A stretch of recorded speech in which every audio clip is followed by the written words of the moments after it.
Okay, so today we're going to be going through C-spine projections. These can be done wall bucky or they can be done table bucky, but you do need to use a grid. I'm going to give you your manual techniques, but when we're using a grid, especially wall bucky, remember you got your AECs, so I'll go through which, how we need to line up with our AECs. There's a specific order I want you guys to do these in because it will help you remember. So what we're going to do is start out with the lateral projection first. And the way I'm going to progress through this is we do the lateral first with a perpendicular or a horizontal tube at a 90-degree angle.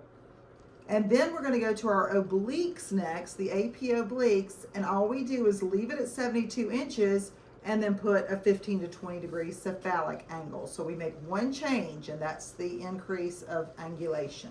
Okay, we don't have an angle on the lateral, but obliques we do. Then we're going to come in and do our AP axial, and because we are losing our OID, we're putting our part all the way up against the IR, we can come into our 40 inches. But we keep the angle because it's an axial AP. All right? So the one change we make as we go from obliques to axial is we go from 72 to 40 inches, still keeping the angle. And then the last one we do is going to be your odontoid, which is your atlas and axis projection, the open mouth projection. And for that one, it's a perpendicular central ray again. So we have our 90-degree angle, we take our angle off, we keep it at 40 inches. So for each set that you that you're doing, you're making one change, and it's either going to be your angle or your distance.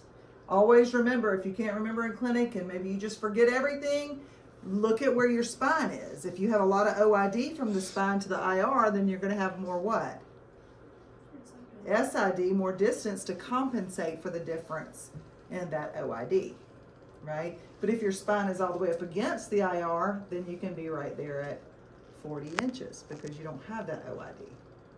All right, I need a patient. Who's going to be my patient? I'll be the patient. All right, if you will stand up against that board for me and face the door. So we want to put our patient in a true lateral for this lateral projection. I am detented to the wall bucky at 72 inches. I'm going to have my patient stand right up against there, and if you will just take a step towards me.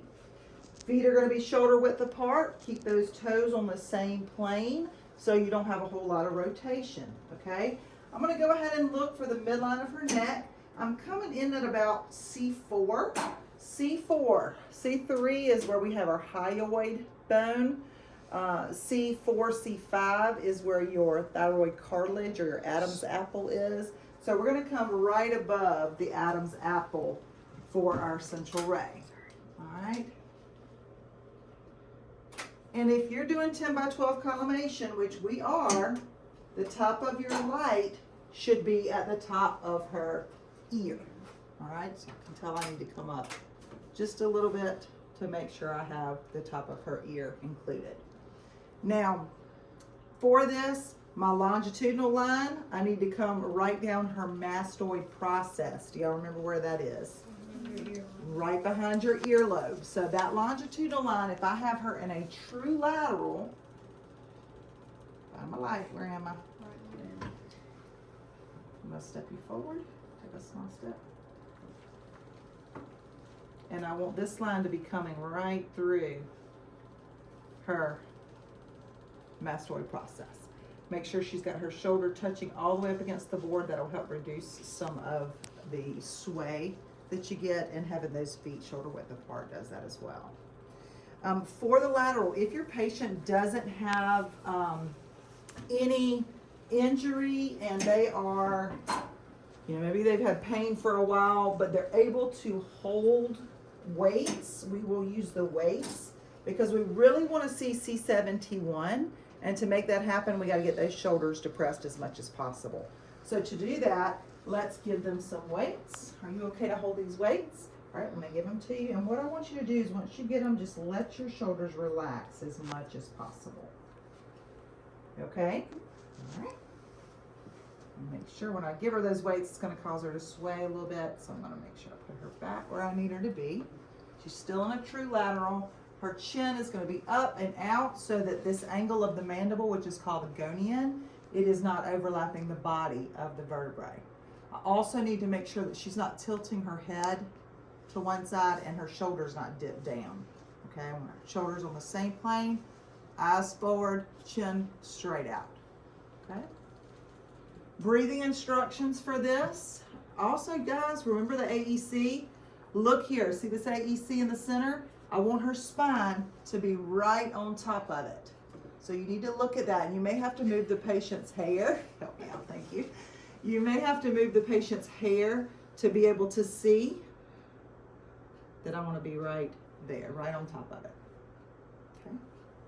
And then with her, I can tighten up my collimation just a little bit. Look how much space I have on the front and the back side of that. Do you see? So I'm going to tighten that up just a little bit.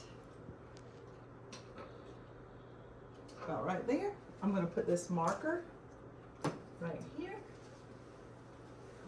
Just a little bit higher. Just here. Right there.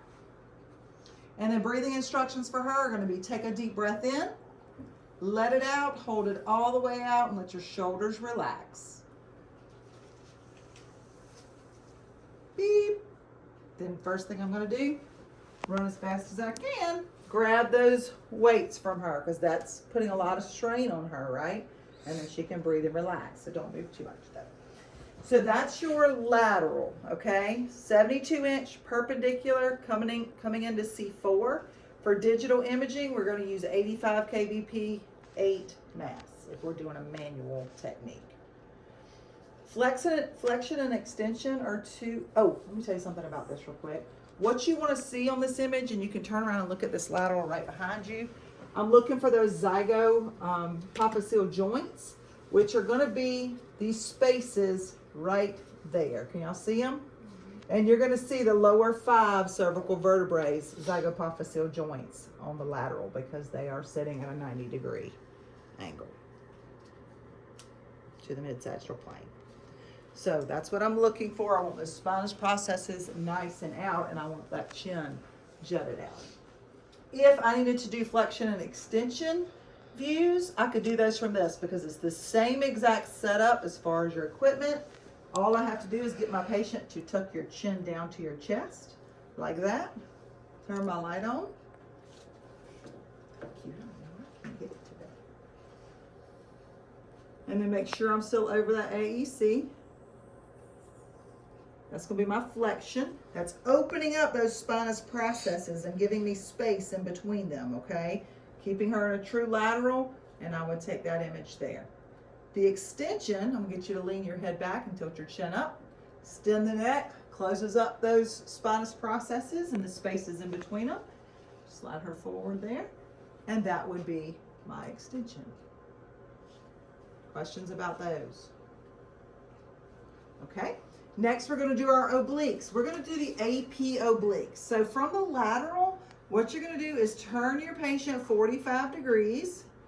Remember, if I'm coming straight in here and here, 45 is going to be in between those two, right? You want the feet and the shoulders all to be at a 45 degrees. I'm just going to kind of bring you like this. This is which oblique? LPO. LPO.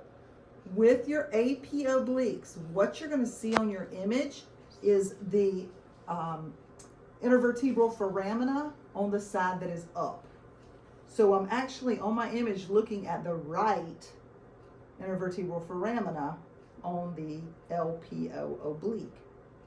Does that make sense? Mm-hmm. So what you want to do with this is mark that right side. I'm going to use the right marker instead of the left for my LPO.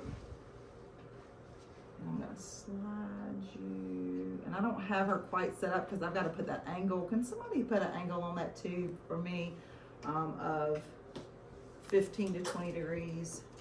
Let's do 15 degrees. So you go to 105. Now in this equipment, whenever you put that angle on it at a 72, it throws your collimation off. It doesn't automatically collimate.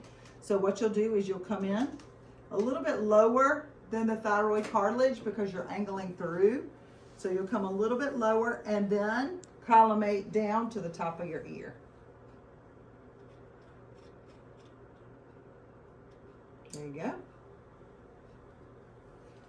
Come on down a little bit more. There you go.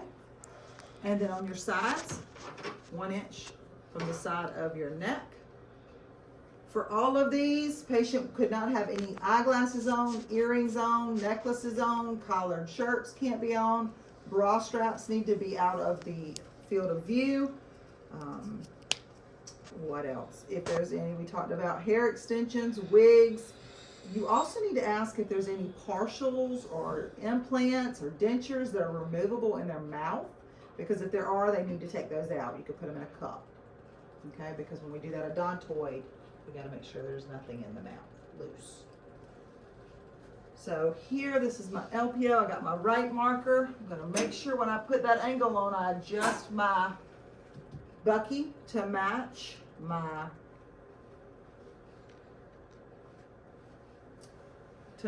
central ray.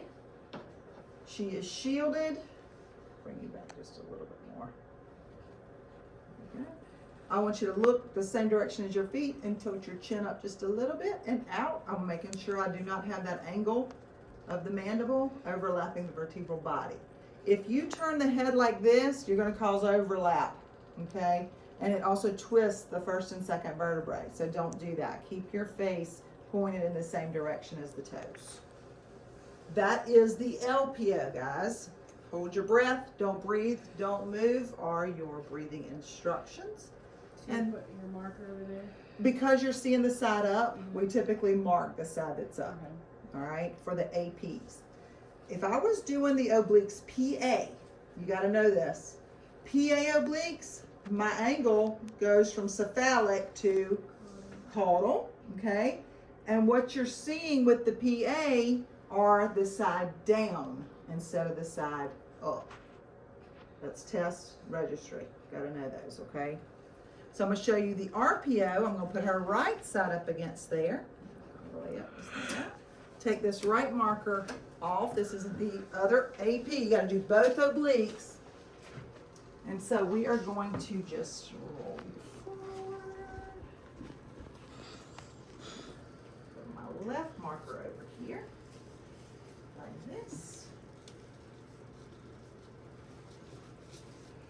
Take a little bit of that up there. Turn your feet towards me. There you go. Coming in. So I'm gonna make sure I'm midway. And I'm looking at my light field to make sure that my spine is centered. See where I'm at over that AEC? Still using that center chamber. Got my marker in my light field. And I get her to hold her breath. Don't breathe, don't move. Questions about that?